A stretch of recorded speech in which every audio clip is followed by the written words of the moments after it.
संगे सुतबो त नाही लगे सरदी हो संगे सुतबो त नाही लगे सरदी संगे सुतबो त नहीं लगे सरदी घर तकिया खटिया खड़ी कर दी अरे मुझे कंबल मंगा दे वो बदल दे संगे सुतबो त नहीं लगे सरदी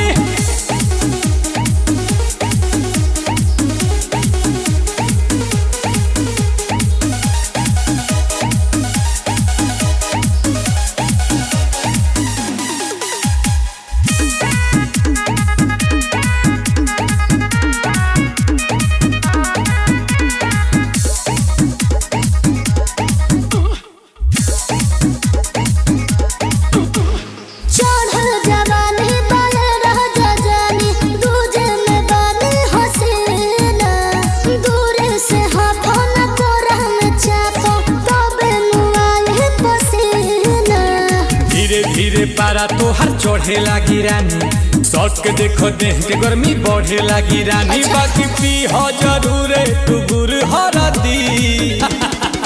मुझे कंबल मंगा दे वो बेदर्दी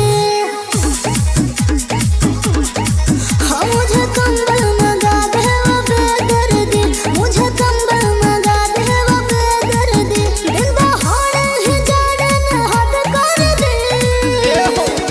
संगे सुतबो त नहीं लगे सरदी संगे सुतबो त नहीं लगे सरदी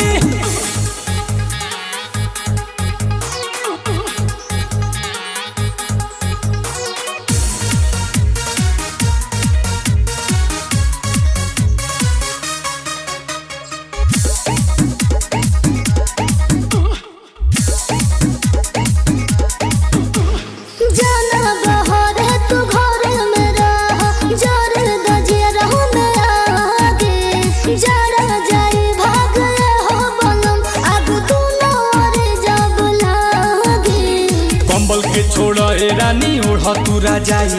नील कमल आंसू के संगे डबल मजा आई तनी जरे द धुआं रुआं भरती संगे सुतबो त नहीं लगे सरदी कि संगे सुतबो त नहीं लगे सरदी संगे सुतबो त नहीं लगे सरदी घर तकिया खटिया खड़ी कर दी